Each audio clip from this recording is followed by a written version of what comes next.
Today on Supernormalized, we have Inna Segal. She's a powerhouse of a healer that went through her own healing crisis that left her. Well, first of all, she was basically just almost disabled from pain in her back and skin issues and everything, and didn't know what it was.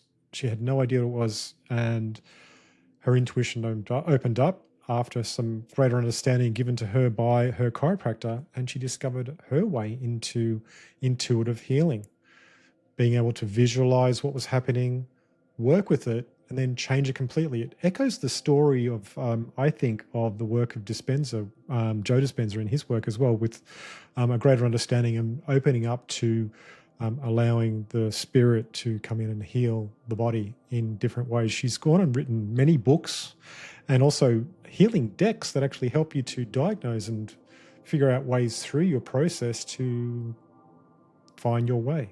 It's a really good episode.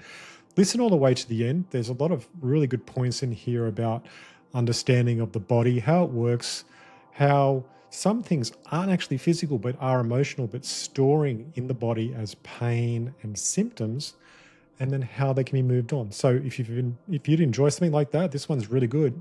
I'm sure you'll enjoy. On with the show. Welcome to Supernormalized, Inna Segal. Inna, you've had a life of extreme health challenges that you found a way to overcome through getting in contact with your deep body intuition. I'm very interested in hearing your healing journey and how that came about and how you're helping so many people in the world discover their own way towards their healing. Welcome to the show. Thank you, CeeJay. Great to be here as well. I guess it's been, when I talk about the journey, it's always hard to know exactly where to start because I had digestive issues when I was pretty young. And later on, I discovered and understood and put all the pieces together. And the first piece of the puzzle for me was that I was born into a family that had gone through enormous amount of trauma. So my grandmother had lost her mother and her 7 brothers and sisters when she was 13 and survived the war on her own for 4 years. Just survived, I should say. And my grandfather ended up in Siberia in a gulag, in a work camp for something he didn't do. And then they didn't talk about it. And later on, as I was tracing everything back, I realized that everybody in the family has digestive issues, whether it's to do with their teeth or it's to do with their actual digestive system. It's pretty much across the board. And I was one that I was constantly having issues with my stomach. I couldn't go to the toilet. I was bloated. I just was constantly struggling with this even as a child. And then we moved to Australia from Eastern Europe, and we had spent about 9 months in Italy, and I loved Italy. So I fitted in. I could speak the language very quickly. People just loved me. And so I was expecting to have the same experience when I came to Australia, which I didn't.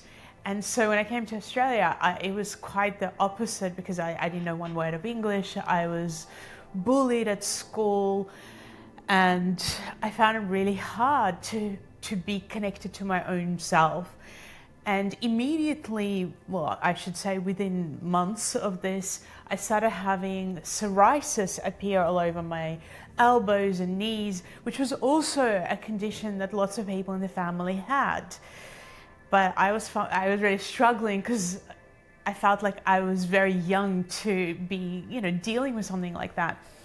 And then as I was constantly struggling and saying things about the school, I said to my parents, I just don't feel safe in this school. I need to go somewhere else. And so there were several schools that I was just going from one to another. And then I finally ended up in this private school where they had allowed a certain number of people from Eastern Europe to come in, but most of the people were really really wealthy, and I never even come across people that had that type of wealth in my life. And this was a completely different conflict that I was put into, because even though I could speak, I could speak the language by that stage, I wasn't in the, I had not grown up with wealth, and my friends and I were really attacked for it and put down. And so we were walking around in this self-protect mode constantly. And quite a few had developed scoliosis or all sorts of issues with their back. Mine was in my lower back. And so I started feeling like, oh, again, I'm just not quite in my body. My psoriasis was getting worse. I started having kind of anxiety and just not sleeping. And this kept going. And I kept changing schools, to be fair. And this just kept getting worse and worse. And at one point I met my ex-partner, and he was really open to going to seeing all sorts of different health practitioners. Until then, I was just jumping from one, physiotherapist or doctor to another. But now he was open to all of this alternative people. But I was showing up with this idea that I knew nothing and they knew everything, and they were going to fix me. And then I decided, I realized that I got pregnant, and I decided that I was going to keep this child, even though it wasn't kind of in my, not how I saw myself. I saw myself having children when I was 30, not when I was 19. And that just made everything worse. My whole body just, wasn't working the best, and I could hardly walk. My back pain just became so inflamed. And then something happened that I never considered, which was at 8.5 months, the baby died. So I gave birth, but I didn't even know that it was possible in Australia at that time to give birth to, it was a stillbirth. And I started crumbling. Like I was in this victim mode, I was crumbling. And then I ended up at this chiropractor's office in agony, who basically said, your body's stuck. It's like you just want to hold on to everything basically, and you don't want to get better. And him saying that just awakened something very deep inside of me, which was, I didn't even understand the word responsibility for my own health, but it was like, oh, you mean there is a language that I don't know, that I don't understand, that's in my body? And so over the next little while, I really started connecting to my body in a way that I had never connected, which was through breath, through touch, through asking lots of questions and exploring things. And this incredible thing occurred where I awakened this ability that might have been there early on, but I didn't know. And I was able to see into my own body. And eventually I realized I was able to see into other people's bodies. And that just gave me so much insight, because I realized that my body was holding all these memories and experiences, both of what happened to me that I've just described, that it kept showing me, but also the fact that my grandparents had gone through this pain and trauma, and it really connected into my own loss. And I was just a sponge of taking everything in. And over some time, I just started working through all this. And incredibly, the pain left. As you can see, I have no psoriasis and never had it since. My anxiety went down.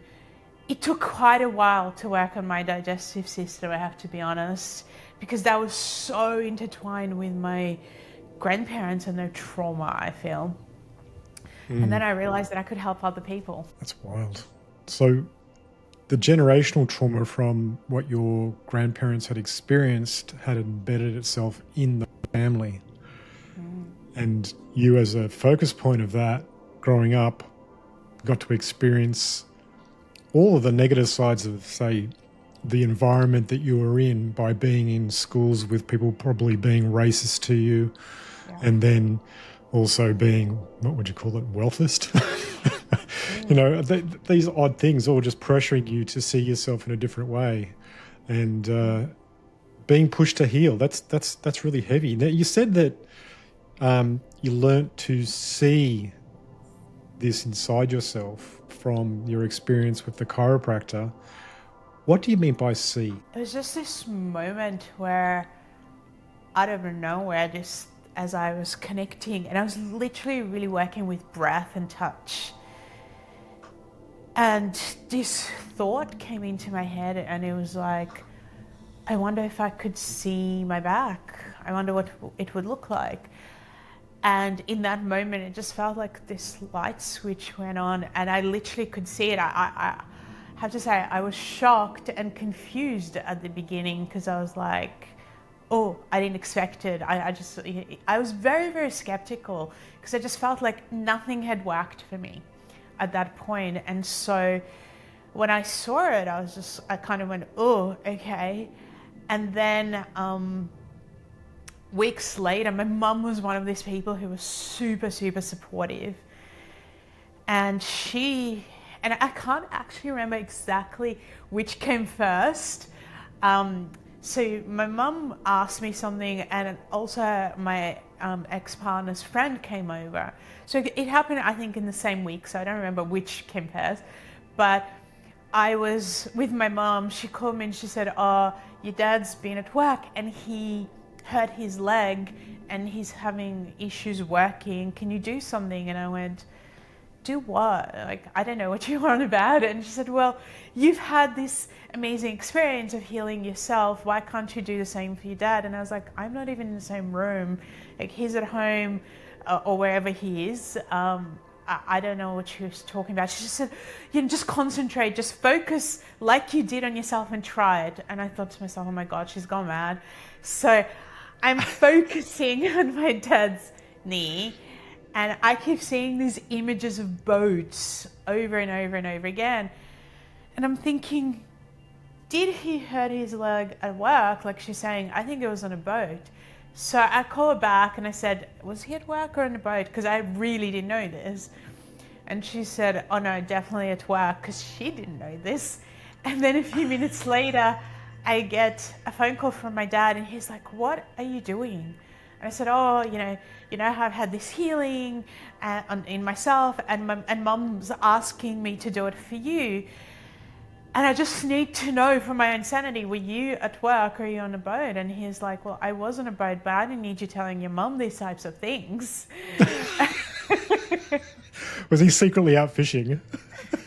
Yeah, he was out fishing. And so I remember just sitting there and going, okay, because I was so skeptical. And I was like, okay, I didn't make this up.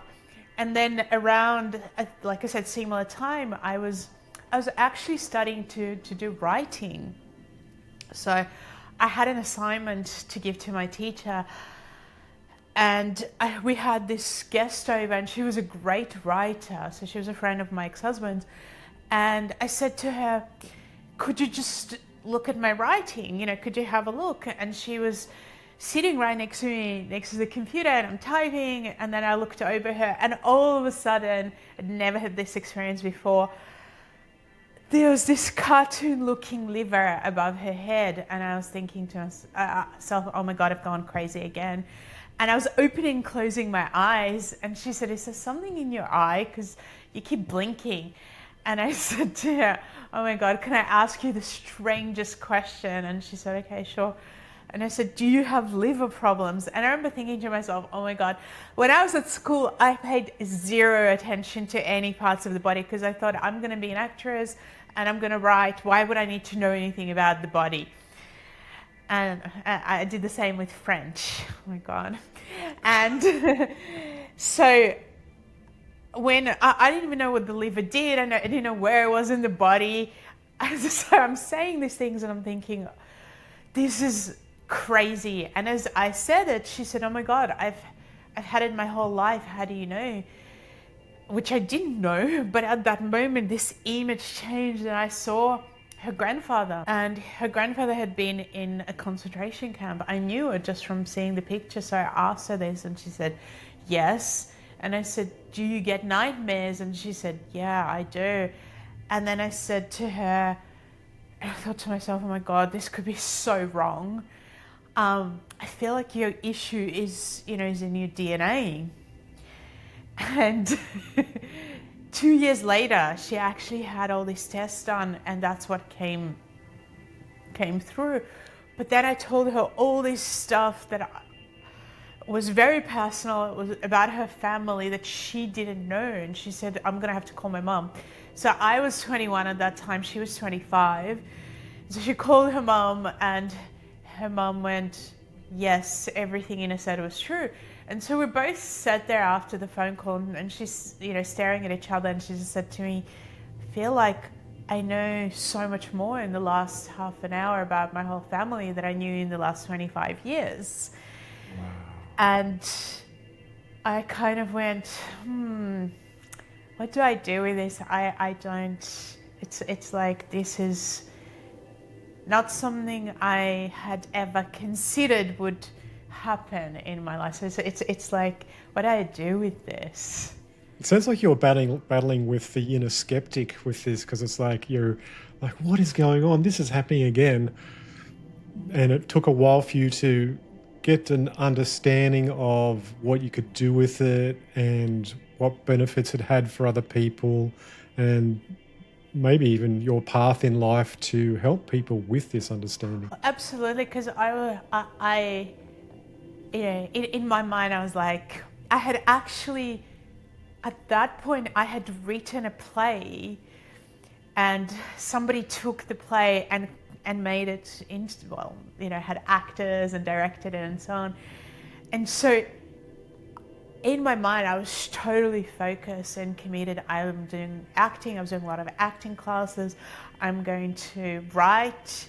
At 21, I have this play that's been out and got quite a bit of publicity. And I was very excited about that path. And when this happened, I was just confused. I just kind of went, obviously, there's something I need to do with this at some point, but I don't know. And at the same time, I really, because I was writing, I thought to myself, well, maybe I could learn things and do some courses around, people obviously teaching about this. And I can interview a lot of people because I love learning. I'm very teachable.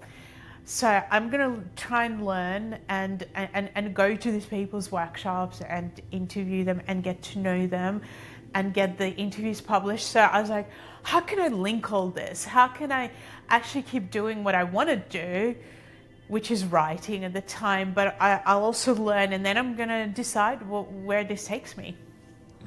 So when you had that first vision of your spine and the pain shifted, did you take any practical steps the next day to actually confirm that was a repeatable healing, or had that? Absolutely. I was doing it for weeks, because the next day, the pain had reduced by about 70%.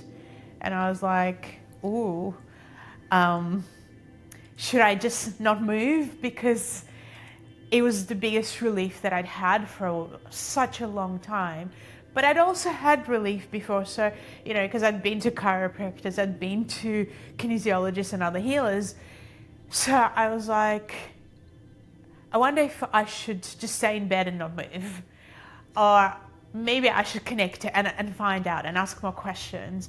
And maybe and so for the next several weeks, I was pretty much like, what question can I ask today? How, where can I breathe in? How do I connect this to all the other issues that I had? And so I honestly just kept doing it. And to be honest, I feel like I'm still doing the same, well, not exactly the same process, but every day when I wake up, I kind of scan my body and go, what do you want to tell me? What's going on today? What's stored? How do I keep connected, because it's so easy to be disconnected from your body. It's so easy to get into your mind and to get numb.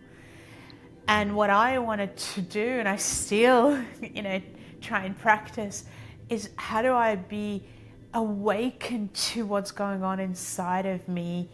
Because I studied a lot. I am a studier. So I understand that, in our first 21 years, we kind of create a foundation for everything: our health, our relationships, our own relationship with self.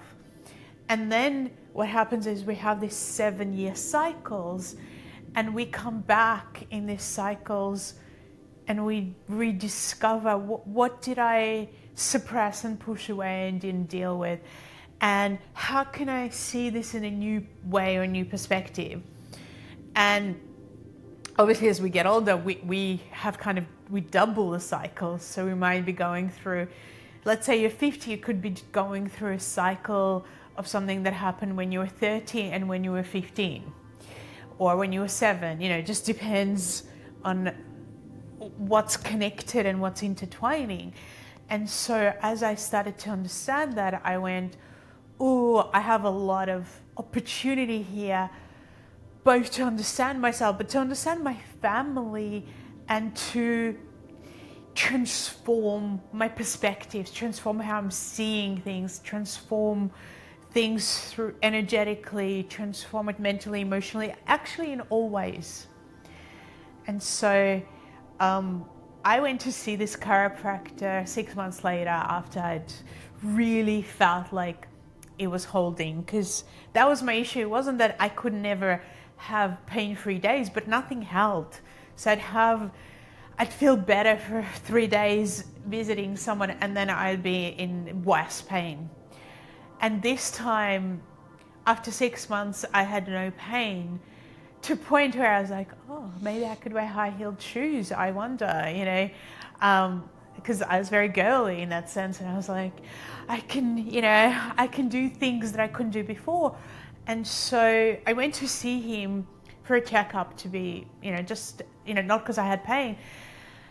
And he said to me, I don't know what you did, but whatever you did, keep doing it, because it's incredible how your body feels, and everything in your body softened. And, in terms of the spine, obviously he was working around my lower back, and I went, okay, I needed that. I just needed that acknowledgement from him as well, to go, I want to explore this more. I want to go further. I want to help people. Awesome. It has echoes of the Dispenza meditation methods that I've read, that I'm hearing in that too. Like you actually get into a focused sort of point of consciousness, and then scan your body, and then point healing at that body and let the universe look after it. So what are the simplest, most reliable signs someone can use to know their symptom is carrying an emotional message rather than a purely biological pathology? Well, one of the easiest things is if the pain moves. Does it move around your body? So if you connect with it, if you were to, and I've done this with tens and tens of thousands of people, if not more, and you place your hands there, and I really do encourage people to place your hands on whatever part of the body where you're having pain, and start exploring it by breathing into that area first, and then asking questions as the beginning thing. If you start asking questions and you start going, is there a thought pattern here? And a thought pattern comes to you, and then you go, is this thought pattern connected to an emotion, connected to a feeling? And a feeling comes to you. And sometimes feeling numbness is a feeling. And then you go, is this connected to any experiences in my life story? And you start to become aware of kind of experiences flashing or memories coming through. Then it's definitely connected to, I would say, not just an emotion, because there's many layers to this, but and potentially several experiences, emotions, because it's not just one emotion, it's not just one thought. But as you start asking, essentially your body's trying to go, oh my God, I've been waiting. So it will, to give you these insights. So you will start having these insights come into your mind. If you have none, and it's something, and you don't just do it once, because people do it once and they go, oh, never done this before, I've done it once, nothing happens, it must be physical. Well, very few things from my experience are just physical. I mean, you can take a poison and then it could be physical, right? You've just taken something that's poisoned your body, and that could be all sorts of things. And it goes directly into the body and starts causing issues. So that is a physical thing. But majority of issues that show up physically are not. They're not coming from just the physical perspective. So they're emotional and spiritual? They're mental, emotional, spiritual. They're based on what we've seen in our lives, what we've experienced, what we've absorbed. So it's kind of like when children are ill, we really need to look at what's going on in the family. How are they trying to fix whatever is happening? How are they absorbing? And this is not about actually finding fault with anybody, but it is about understanding that as a child, I'm actually in the energy of the person who's looking after me the most, in the energy field. And whatever they think and feel and believe, I'm going to start to absorb. And if there's 2 people or 3 people, whoever, and they're in conflict with each other. So like when I was born, I was living with my grandparents and my parents, because in Eastern Europe, you didn't have an option of just going and living on your own as a family.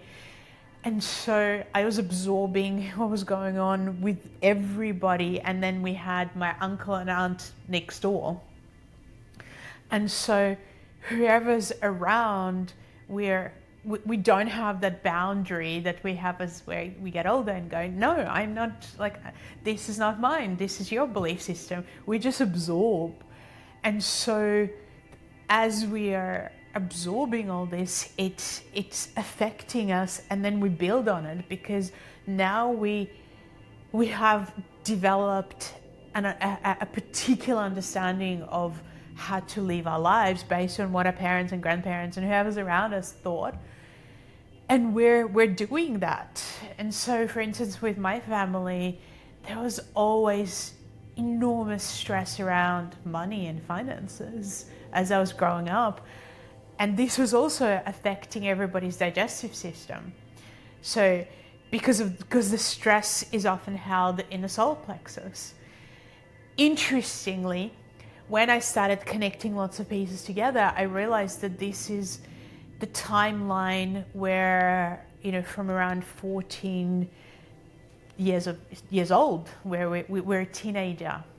Now, if I look back, my grandparents both went through enormous traumas when they were teenagers, and then they suppressed it. So we start to carry our ancestral, but also what we saw, traumas from a perspective of maybe worry, anxiety, often in similar areas, but not always, because there's different parts of the body that have wisdom, and they, like kidneys, hold your ancestry, the blood holds your ancestry. And so when we start to understand, we start to go, oh, there's wisdom that the body is trying to share with me. Can you walk us through like a concise version of the body mapping process that you have? So, well, if it's somebody, I can talk through what all the different parts are really saying, and also when somebody has an issue. So just to understand, firstly, we need to understand the basics of the body. We need to understand that our minds are, we connect to our thinking in our head. So this is a thinking area, right? So everything to do with listening, hearing, thinking, logic is connected to the head area. And the brain, obviously. So when we start having issues around the head, we start going, is there overwhelm where the brain and the head cannot hold it? Too much going on, too much stress, too much pressure. We're pushing ourselves, we're straining too much, and we're just not coping with life. And so this is where nervous system problems occur. This is where problems with the head and the brain, including Alzheimer's. Like my grandfather ended up having that because, and again, it was obvious to me that he, rather than talking about what went through and processing, he would make jokes, he would deflate, all of this. And this is also how depression occurs. So this is an area that is so connected to all our thinking and what our perspectives on life. And also what we hear through our ears and what we take on and what we see through our eyes and even the smells.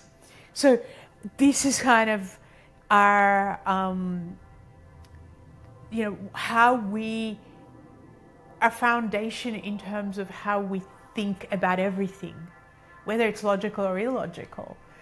And then we have this area coming from kind of the chest and the heart that is all connected to feelings, and it includes the solar plexus.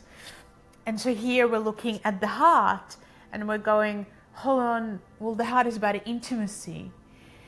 It's about our relationships, it's about our connections. So what we hold here and in our chest is all about our relationships with people. So when we are hurt, when we are rejected, when we feel the grief and sadness, we hold it in the heart and the chest. So we start to understand that, and it's the same thing in our stomach. When we feel intense stress, it's like something happens with your children and you don't know what to do with your partner and you're trying to figure it out. We often block this area and we absorb other people's stresses in the solar plexus. And so we start to look at the body as this wisdom, and then we might break it down to the left and the right side of the body, and we might go, well, the left side of the body is connected to the heart. And the heart is much more of a feminine kind of essence. And so is the spleen if we're looking at the organs and where they are. It's all about us, being softer, being more open, being more understanding. And all of us obviously have the feminine and the masculine. We're not saying feminine as in a female. We're saying qualities of internal reflection, of love, of self-nurturing, of self-connection, of creativity, of, who am I?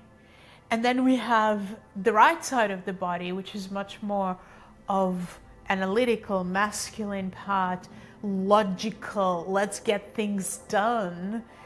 And so here we're looking at, in particular the liver and how it functions and what it does, and that, and we're, and all of this that I'm talking about is not something I've just made up. I've tuned into it, but so many, like we have Chinese medicine and so much that is saying similar things. Yeah. And so as we start to break things down, we start to understand, this is what my body's saying. That if I don't communicate and push things away, I'm going to have problems in my neck. But we have sayings like he or she is a pain in the neck, right? We already know that in the language. And so, we understand if I push, if I cannot communicate with that, I'm going to say that to people. Yeah. So I'm very logical and I love logic. And so for me, it was always like, how do we bring wisdom? One of the things I did find when we start to look at the mapping, so to speak, of the body, is I wanted structure. I really like structure. And what I found with emotions that very few people have ever thought about is that if we say, let's say, well, if I ask you, what's an emotion you struggle with? I actually don't think I struggle with emotions. I do a lot of meditation, so a lot of things just are really easy for me most of the time. I actually get surprised by people being angry. I think it's sort of, I find it amusing, and I don't know why. Right. Okay.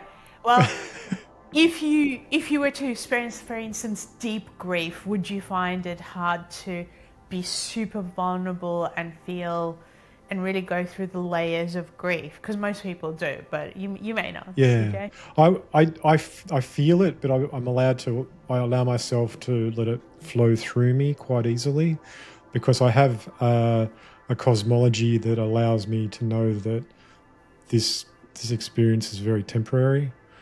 And I've got lots of friends on the other side. I have contact with spirits all the time. So to me, it's normal. I'm like, well, they're not dead. They're just elsewhere. So, yeah. So I think that makes it easier for me. Right. So let's say most people have, when you talk about vulnerability and going through the depth of sadness and grief, they are very fearful of it. And what they'll do is they'll generalize it and they'll go, I am really sad. And what I would say, okay, where is the sadness? And they would go, okay, I have some sadness in my chest. Okay. And then I would go, where else? And they would go, I feel sadness in my throat. Be like, okay, where else? Is there anywhere else that you feel sadness? And they would go, kind of feel sadness in my kidneys. And so it depends on the depth that we'd go to. And I would say, well, can you recognize that it's not the same sadness in your throat as in your chest as in your kidneys? And they would go, yeah, it doesn't feel the same. And I was like, what's the story? Let's look at the story. And they would go, well, here I'm really sad that I couldn't say something to this person in a way that they could hear me.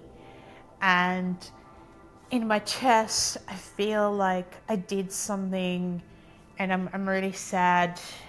I feel like I need forgiveness and I haven't forgiven myself. So I've done something and I've never told anybody. And in my kidneys, I don't even know, but it feels old and heavy. And so I would be going, the more detailed you become, the more you can actually work with something and understand it.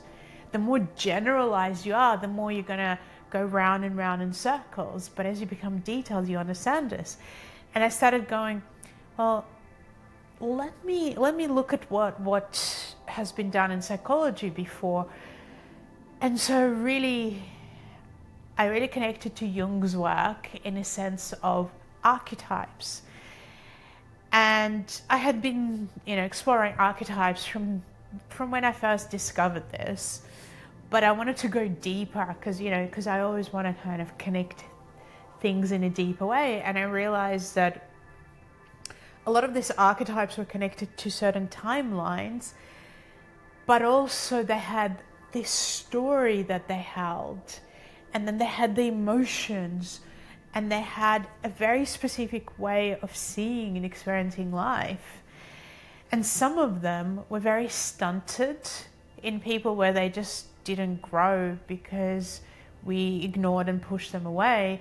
And some of them grew into really wise parts of us. And so I realized that I can really help people by helping them to see the structure, and rather than going, I have this, I am like this, separate that and go, there is a part of me that is like this, and how do I befriend this part and understand it? It sounds like the I am like this is like a diagnosis, and that's only a box you've put it in rather than expanding deeper into the story that underlies all of it. Exactly. And, and this is where, as you just with your question earlier, it's like when I create a map for somebody, we're always looking firstly at the center. What is it that you really want to work on? Let's specify it.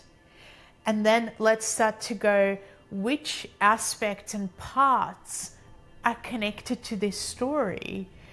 And let's then work with both processes as well as, archetypes that help you to grow and help this part of you to change that perspective so that all of you can then get to more wisdom.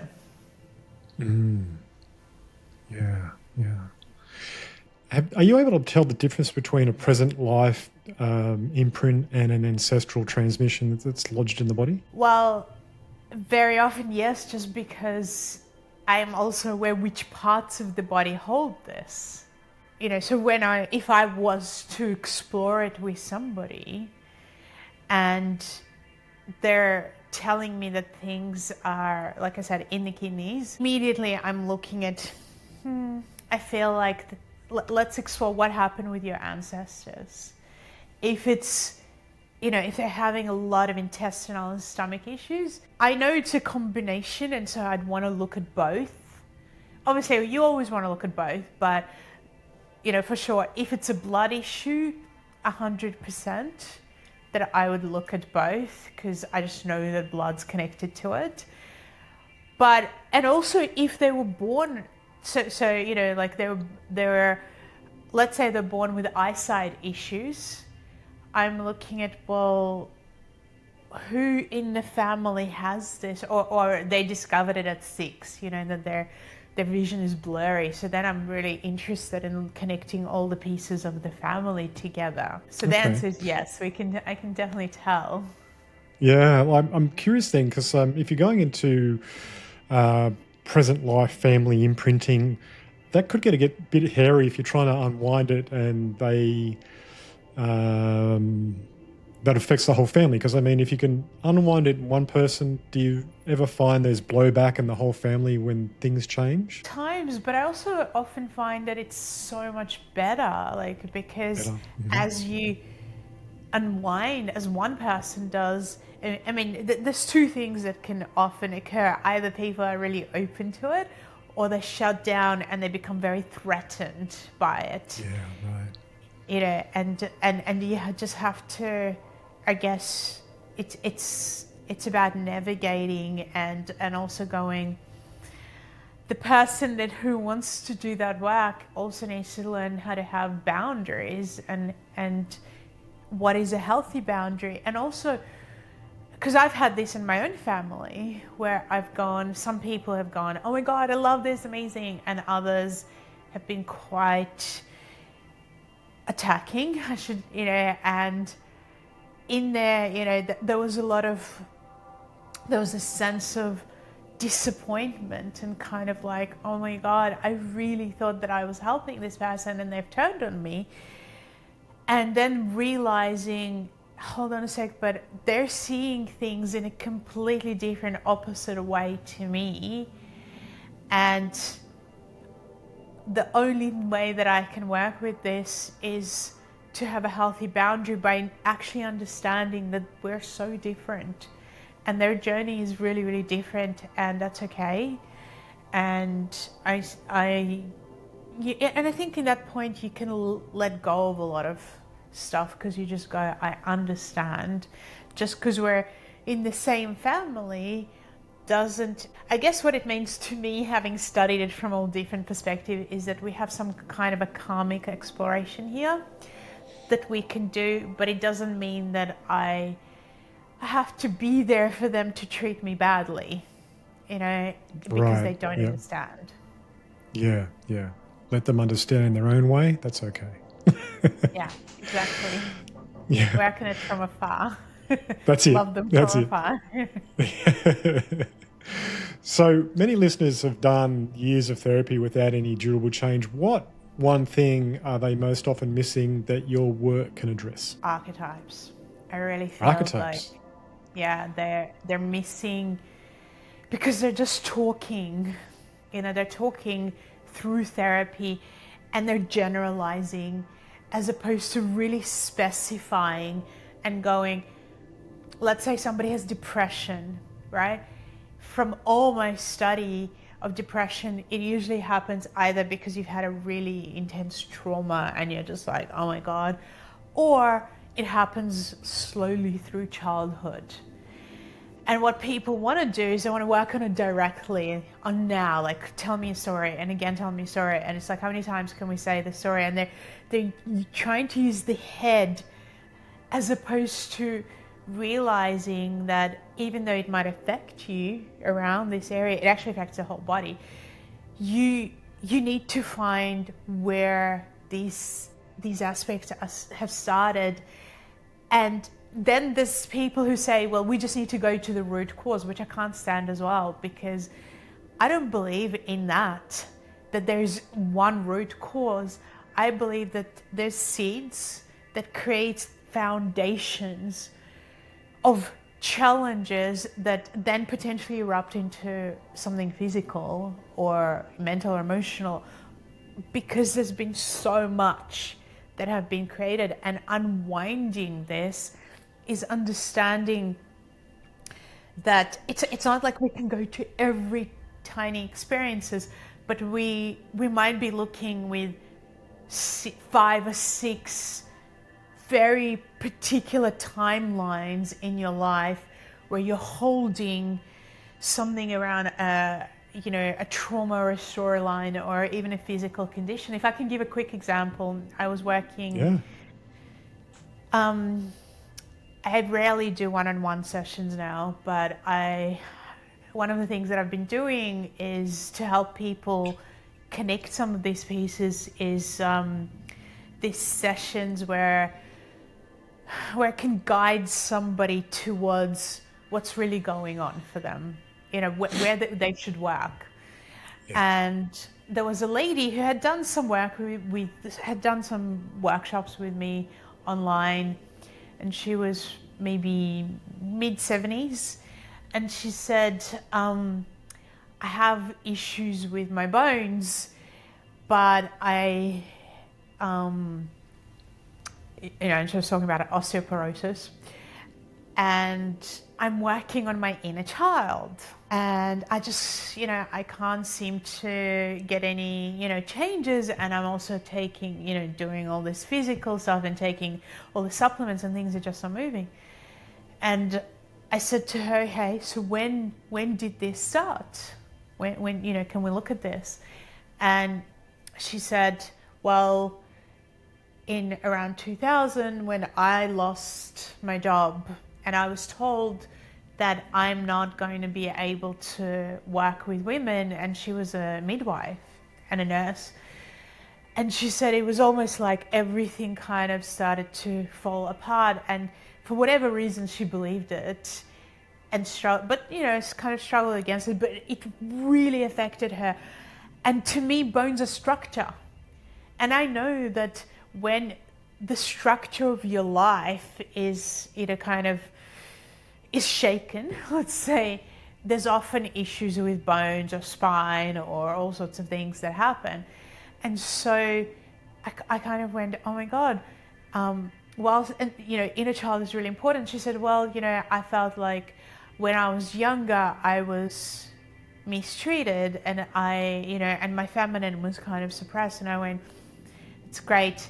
And working in the inner child will help you with that, but it won't help you with the bones. So if you're trying to work on the bone issue, that is like, it doesn't matter how much you work on the inner child, that's not what's going to help you, because that's not connected to that. Especially not in this story. And, in your story, you need to be working on the feminine and the masculine parts of yourself. And she went, oh my God, how would I have ever known this? And part of this, why I do what I do, is to educate people, because they don't know this. And so they try things and whether it's talk therapy or other therapies, and they're going round and round and round in circles because they're actually not working on the thing that caused it.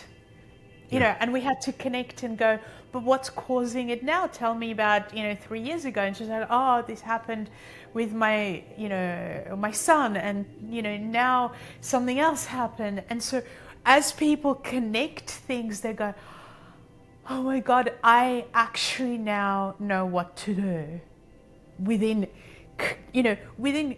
building my internal self. Yeah. Building it. Wow.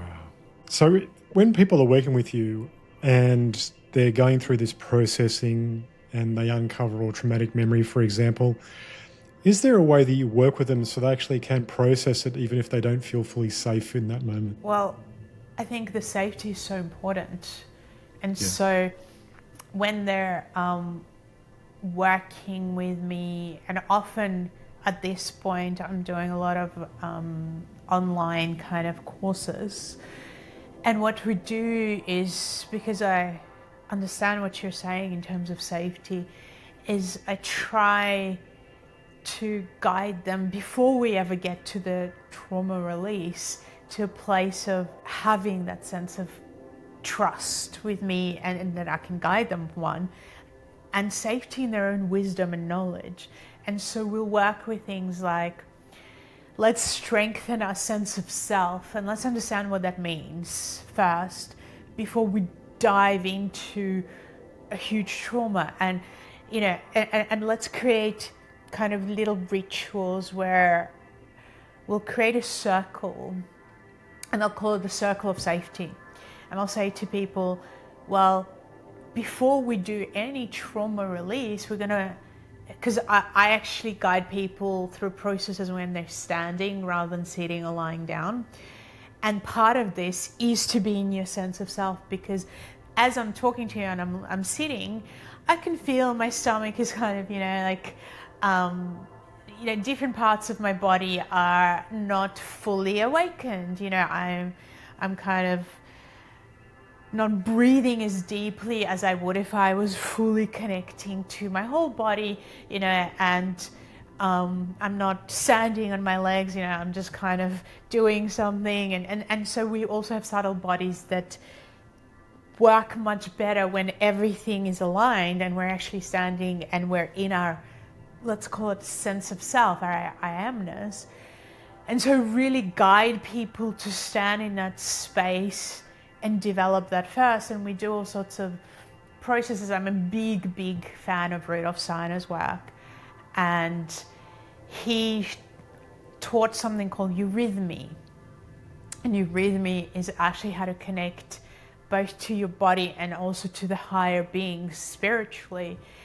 And so we will do each time before we enter into this circle of safety that I talk about, we will do processes to connect us to our sense of, to our heart, warming our heart, our strength, our wisdom.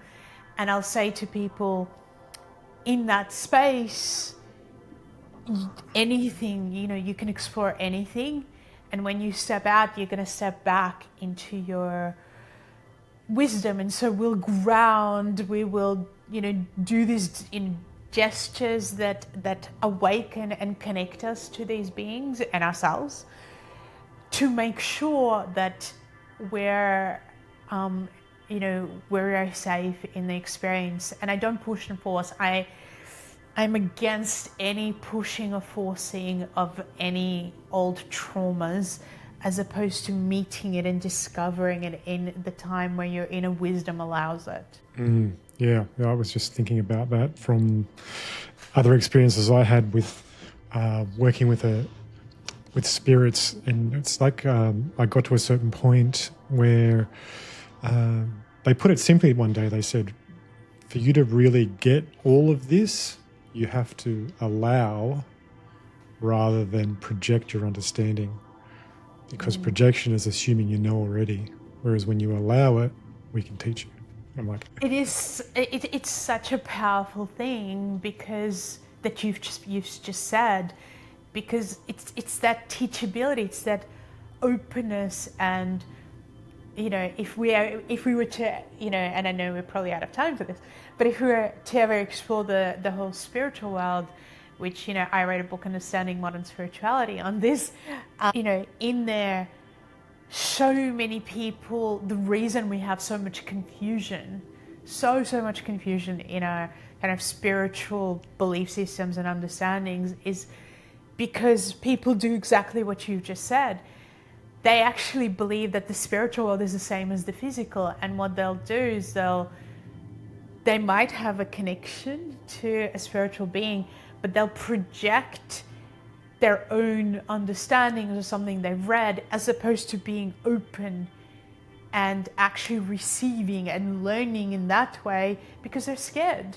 And so they will not actually get the real truth, because they're just projecting what they want it to be, and then saying, well, this is what I've received. And it's like, this is where we have to learn to be, one, discerning from what we hear from other people, and two, actually logical. There's so much logic, right? It makes complete logical sense that if we want to learn about the spiritual world, we're not putting on our ideas, but actually being open and exploring to the higher beings and what's possible. Absolutely. I fully agree with that. Now, look, you've written a lot of books, and also you have your tarot decks, or card decks, I should say, that you use for like a single function sort of diagnosis. How does that work with a full body mapping session? Well, with the cards, I feel like when a person is really clear on what it is that they're exploring, and I have so many different decks now to give people guidance, essentially. So I've just had Ancestry healing cards that are coming out this month, and I had a friend over recently, and so she's had a lot of issues around family, and so we pulled a card, and she just went, oh my God, I'm going to have to sit with this, and I'm going to have to go deeper into this exploration and this understanding of what's going on. And I really feel like cards are there as reminders and as kind of, as giving us guidance. And so I have ones on color. I have ones on more of kind of understanding our healing journey and archetypes. I have ones that are connected to more to do with our heart and heartbreak, and when people have really disconnected from their feelings and themselves. I have one to do with more understanding karma and spirituality and destiny from that perspective, and how things work more spiritually from all my study. And again, I always say to people, it's still your journey, obviously, to discover. So I feel like each one kind of gives guidance, and there's more that I haven't said, but each one gives guidance based on whatever it is you're dealing with. I have one on understanding the wisdom of your soul in relation to emotions and how that shows up. And so as people obviously kind of go, where am I at? We might go, well, let's pick a card on Ancestry, and one on the heart, and one on just what's happening to you at the moment. And this gives them some guidance to go away with, because I also always put processes. I just feel like you've got to take charge of your own health, which is, I guess, what happened to me. And so they go away and they have an opportunity to keep the expansion going, and to also keep coming back and going, this is where the challenge is lying, because I keep getting the same card, or I keep getting something that's guiding me. My daughter and I have this connection where whenever we have some time together and she comes over, we're like, do you want to do a reading? And we'll do it on each other. At times, the things she said to me, I've gone, oh my God, wow. So you see that from these cards. And it also, I feel like if you do it with people that you're around, it's not as direct. So it's like maybe she could have told me some of these things and gone, hey mom, I think you could do this or that. And I've gone, whoa, that's too much. But when the cards show it, it's like, oh, do you reckon, okay, yeah, you're right. I could be doing this. I could be seeing it in a new way. Yeah, that's great. It sounds like a nice bridge for healing for people when they maybe even have some blind spots. Yeah, for sure. So, we've actually come to the end of the podcast and I've only got halfway through my questions. So maybe we'll have to have another chat. Definitely. That would be great. We could do it in person. Yeah, that'd be great. Yeah, I'd love to do that. That'd be fun. Okay, so it's really good talking to you. How can people find you and your work? The best way people can find me is to go to my website, which is innasegal.com. But even a better way is to go to innasegal.com/masterclass, so /masterclass, and actually explore, I like to kind of give a lot. So often when I do masterclasses, on different topics, I take some time to do processes with people so that they can literally, whatever I'm talking about, whether it's archetypes, whether it's pain and how to heal pain and how to connect and understand the wisdom of the body, or particular topics such as, I'm actually going to do one on soul purpose, which is going to be really interesting, and how we receive it and how we block it. So with all of this, we have processes where people can go, oh my God, I can feel this inside of me, and either this works for me and I want to go further, or it doesn't, and maybe, I need, I'm not the right person for them, or it opens the door for them to find another teacher. We're all different. So, we might go, this person opened the door, but now I'm, this is why I'm here. This is why I've gone down this path. And so what I really want is to inspire people to discover that internally there is so much that they can do and transform in their lives if they are guided how to. And whether it's me or somebody else, we want people who think for themselves. We want people who are empowered and inspired, and who actually, I guess in my journey, who become their own inner healer. And this is why my kind of foundational program is about awakening the healer within, because I don't want to be a healer. I want you to be your healer, right? I want you to be able to create maps and put all the pieces of the puzzle together and know yourself in ways that nobody else does, because that's how we grow. That's why we're here, I really believe, is to really grow. Yeah, brilliant. I'll put the links to your masterclass down below there in the show notes as well. And I thank you so much for what you've shared today. It's been appreciated. And again, wonderful. Thank you. Thank you. All right, I'll just say goodbye to the listeners. What a great talk with Inna. I've got to say, we only got halfway through the questions, so I'm hoping that we can actually meet up again soon. We both realise she's only up the road from me, which is in Brisbane, and I have invited her and her husband to come down and she can have a chat with me in person, which I think would be a nice way to have a second episode. So hopefully we can actually make that happen. If you've enjoyed today's episode, reach out to Inna on her website. I've provided a link down there on the show notes to her mystery school, and take it up. I'm sure you'll actually learn some more things about your body and how you can heal yourself, and the processes involved in that. Now, also, if you've enjoyed today's show, remember to like and subscribe. And if you're on a podcast app, give me some nice comments. If you're on YouTube, why don't you just leave me a comment and tell me where you are? that'd be really awesome. I don't get many comments about where people are in the world that are listening or watching. So if you could do that, I'd really appreciate that too. So thank you so much. Until next episode, it's bye for now.